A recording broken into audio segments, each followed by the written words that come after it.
All right, let me do a very quick check-in for Chapter 8 of Part 4 of Gulliver's Travels, the voyage to the land of the Winhams, where we hear more about the Yahoos, that they are, that how odious they are, but Gulliver is interested in them and wants to observe them.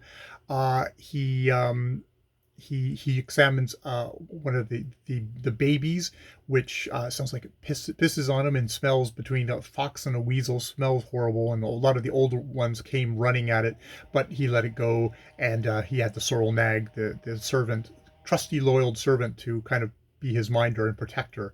So that was okay.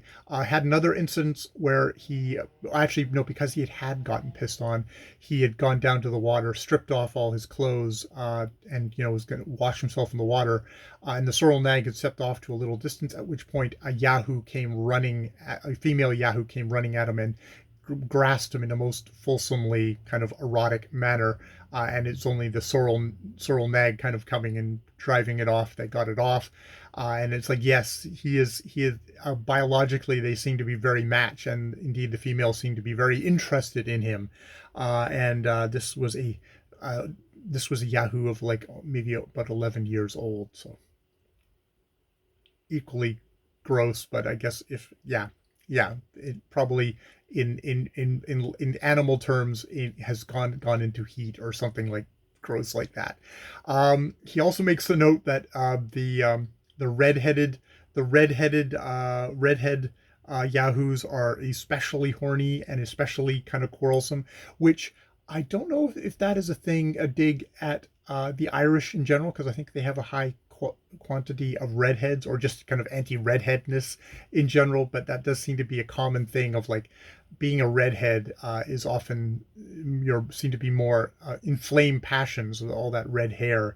It's funny how that shows up in Swift, but I think it is anti-Irish, I think, as a slander as well.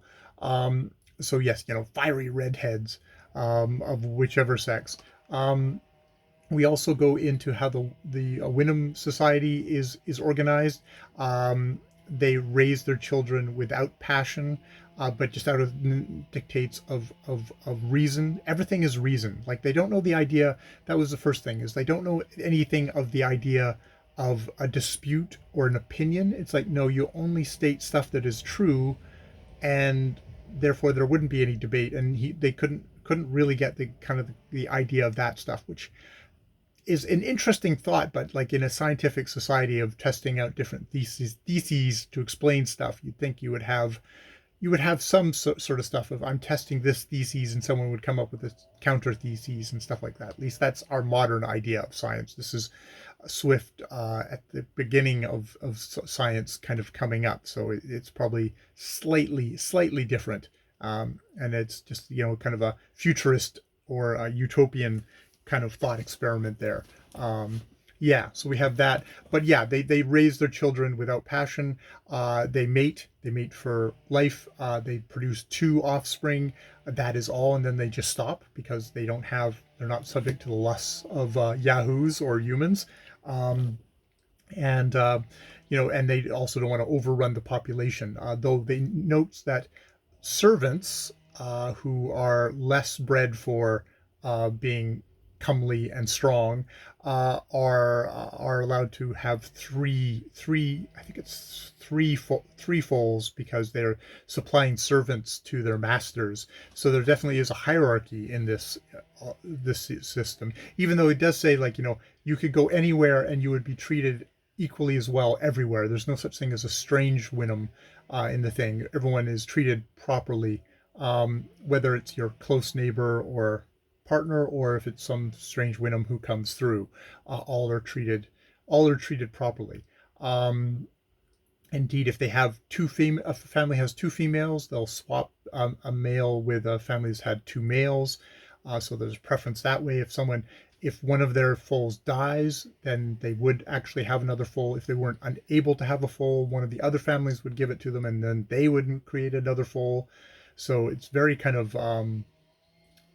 regimented that way, to kind of keep a perfect stasis. They've come up with a perfect society, and this is keeping all the numbers the same.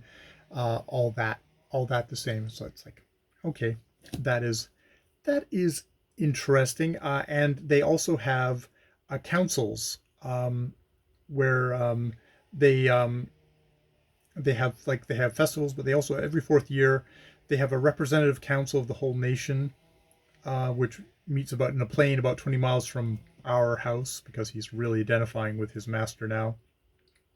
And they inquire into the state and condition of the several districts, and basically if there's any want or need, they will immediately supply it by unanimous consent and contribution. And that's also the regulation of children, and that's where you get the swapping of children if there's like two males or two females. So very, very controlled, very quiet, reasonable society.